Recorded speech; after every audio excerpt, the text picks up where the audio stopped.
continuation of the Holy Gospel according to Luke. Glory be to thee, O Lord. Then Jesus took unto him the 12, and said unto them, Behold, we go up to Jerusalem, and all things that are written by the prophets concerning the Son of Man shall be accomplished. For he shall be delivered unto the Gentiles, and shall be mocked, and spitefully entreated, and spitted on. And they shall scourge him, and put him to death. And the third day he shall rise again. And they understood none of these things, and this saying was hid from them. Neither knew they the things which were spoken.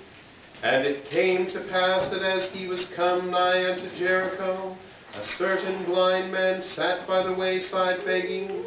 And hearing the multitude pass by, he asked what it meant. And they told him that Jesus of Nazareth passeth by. And he cried, saying, Jesus, thou Son of David, have mercy on me. And they which went before rebuked him that he should hold his peace. But he cried so much the more, Thou Son of David, have mercy on me. And Jesus stood and commanded him to be brought unto him. And when he was come near, he asked him, saying, What wilt thou that I shall do unto thee? And he said, Lord, that I may receive my sight. And Jesus said unto him, Receive thy sight, thy faith hath saved thee. And immediately he received his sight, and followed him, glorifying God. And all the people, when they saw it, gave praise unto God. Praise be to thee, O Lord.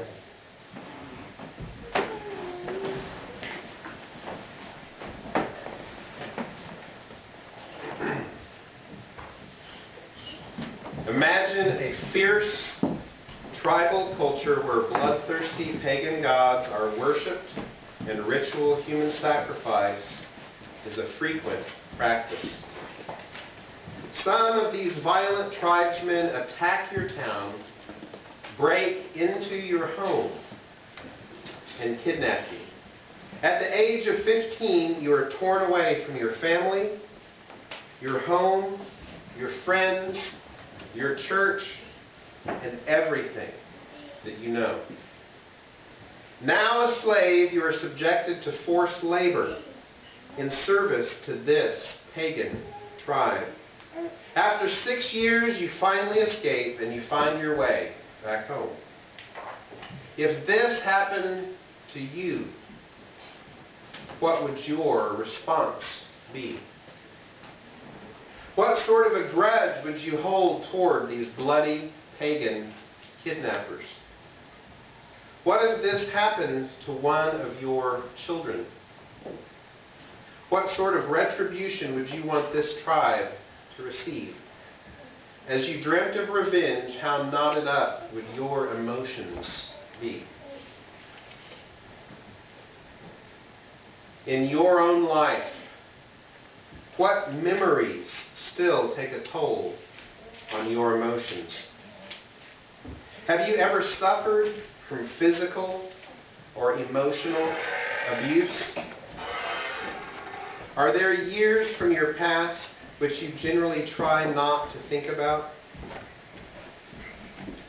Just for a moment, I want you to go there. In your memories, go back to that horrible place. Remember that person, remember those people, and remember what they did to you. Is it still difficult to think about? Now ask yourself a couple of honest questions. What pain do I still feel over what they did to me? What would I like to see done to them in return? The 15-year-old kidnapped boy was named Patrick. His grandfather was a priest in the Orthodox Catholic Church, and his father was a deacon. Patrick had been raised in the church all his life, but he never really felt like he knew Jesus personally. After the crisis of his kidnapping and enslavement, he sought a deep relationship with Christ. He began praying many times a day, and he said that the Spirit of God began burning within him. After returning home to England, he did not harbor hatred toward the Irish. He did not carry a grudge. Instead, he loved them. He had a dream in which he saw the Irish people begging him to return. He believed God was calling him to return. He spent the next 20 years of his life in preparation. He prayed, he worked, and he served. He was ordained as a deacon, as a priest, and finally, as a bishop in the Orthodox Church. Then in his 40s, he returned to Ireland so he could share the love of Christ with his former captors. For the next 30 years, he dedicated himself to loving, serving, and evangelizing the Irish. He did not see their paganism, human sacrifice, and slavery as a reason to hate them. Instead, he saw those things as evidence of their spiritual poverty. He knew Christ, and they did not. So in mercy, he spent his life trying to give them what he already had: a loving relationship with Christ. What if God called you to reconcile with those people who have hurt you the most? What if God asked you to return to those who have abused you so that you could touch their lives with the love of Christ? What if God asked you not only to forgive them, but also to love them? Is this a call you are willing to obey? Are you willing to love these people for Christ's sake? Our culture has tried to corrupt every major feast of the church. They have replaced the resurrection of Christ with Easter bunnies. They have replaced the birth of Christ with snowmen and flying reindeer. And they have replaced the memory of St. Patrick with a trivial focus on leprechauns, green clothes, folk music, and Irish pride.